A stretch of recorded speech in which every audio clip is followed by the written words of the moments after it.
The CECC is the Congressional Executive Commission on China. This year, they released their annual report, November 14th, and it detailed really, really important points that will affect the Falun Gong community and abroad. There's 3 major points in this report that I really wanted to highlight. The first is a judicial loophole called Article 300. This is part of the PRC criminal law that has persecuted nearly all Falun Gong practitioners this year. Got it. So you say loophole because there's something about it that's unlawful, or it's not really like part of the law. Is that what you mean? Yeah. So actually, the persecution of Falun Gong is unconstitutional. Article 300 is the only loophole that judicial courts use to actually sentence Falun Gong practitioners. In China's constitution itself, it protects religious freedom, which is ironic because Falun Gong is considered a religious group. It's one of the largest spiritual groups in China, and yet they're using a criminal law to sentence these people to prison for years on end. Got it. So tell us more about how the CECC has pointed out that this is a loophole. The CECC basically said that this year, nearly all practitioners have been sentenced under Article 300. And then years past, they have as well. So for the past 23 years, this article has been responsible for imprisoning thousands of Falun Gong practitioners against the Constitution, which actually bans discrimination and says, quote, citizens enjoy freedom of religious belief. This is Article 36 of the Chinese Constitution. Part 2 is evidence on forced organ harvesting. In the report, the CECC cited the American Journal of Transplantation and said it was highly likely that transplant surgeons in China had participated in the execution of prisoners by organ transplant, and continued to cite sources of forced organ harvesting of Falun Gong practitioners. Right, and the execution, we should cover that. And they also said, to be specific, they said this was as recent as 2015 that we have evidence for. So as recent as, just 7 years ago. Yeah. But the execution part is important because what it essentially means is that Falun Gong practitioners and some other prisoners of conscience are illegally jailed.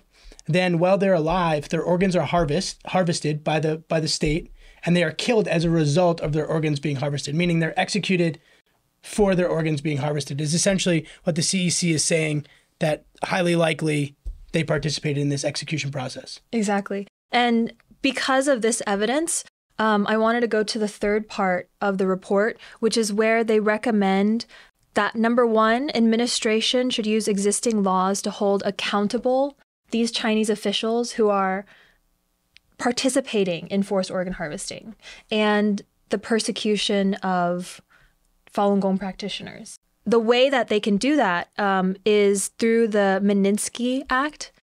It was passed in 2012. Basically, Chinese officials their visas would be banned and their assets in America would be frozen. And so this would affect the officials beyond their sphere of control inside China, because the U.S. administration can't really control what's going on inside mainland China. But since there's a lot of assets and you're able to force them to not be able to come abroad or to pursue business transactions here, that way it'll actually affect these people directly. And so that's number 1. Number 2 is the International Religious Freedom Act of 1998. And this also condemns the CCP officials involved in the persecution of Falun Gong. So these are the 2 main recommendations for the U.S. administration. I think there was another one that they mentioned. Yeah. So this one, in trade agreements, the CECC recommends that the U.S. administration brings up religious freedom in the negotiation process. This one's a bit complex because right now human rights aren't really taken into account when it comes to trade agreements, like multilateral, bilateral trade agreements with China. But going forward, the CECC sees that this is actually beyond human rights and actually affects every sector of society. And we're trading with a criminal state, so we should actually bring up this issue as it's really, really important to the integrity of businesses, of the market. Yeah, it's really important. I think the CEC mentions Falun Gong 32 times, which is a lot, in the annual report. Clearly, this is still a huge issue going on in China. We know that, but for our viewers. And I think we should touch on a couple of the recommendations CEC makes. So the first one is actually not something new. It's something that the State Department of the past few administrations have used to sanction Chinese officials. And it really matters. It really matters because it affects their ability to own property in the West. It affects their ability to send their kids to school in the West, which, as we know, is like a huge impetus for Chinese officials to send their kids to, some of the Ivy League schools in the West. It affects their ability to do that. That the number one reason that this is very effective is it actually affects on-the-ground actions in China. Because when those officials know word gets out that, your name is on a list, a government list, and, organizations like Falun Gong Information Center and others collect those names from firsthand accounts within China, send those to the government. When they know that, hey, this torture I'm doing, this black jail or whatever is actually going to get out, then they're much less likely to do it. We know that from firsthand experience.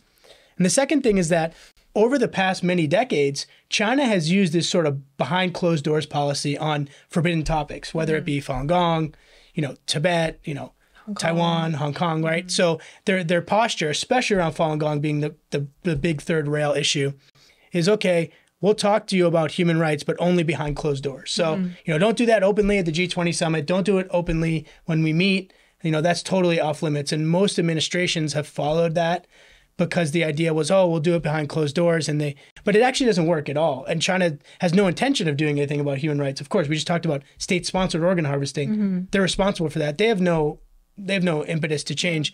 The reality is that they just want you to do that so there's no public pressure on them. They can kind of have this facade that nothing's really happening. And so those are two recommendations I think we definitely agree with. And I didn't know if there was more on kind of what's going to happen in the future. Yeah, so in the future, next year, 2023 and 2024, the CECC is calling for the release of practitioners, of Falun Gong practitioners, especially the citizen journalist Xu Na and Zhou Deyong, both practitioners that are highlighted on Falun Dafa Information Center's website. They're prisoners of conscience that have been persecuted before. Zhou Deyong especially has family in Florida. His son is a student in Florida and his wife works there. His release especially has been called on by Florida lawmakers. And so these two cases especially, but also for other practitioners that are wrongfully detained, wrongfully sentenced. If these recommendations are really implemented, it would mean that high-ranking officials, like you said, would actually be held accountable for what they've been doing for the past 23 years. Just an increased awareness about this issue would really bring these crimes to light.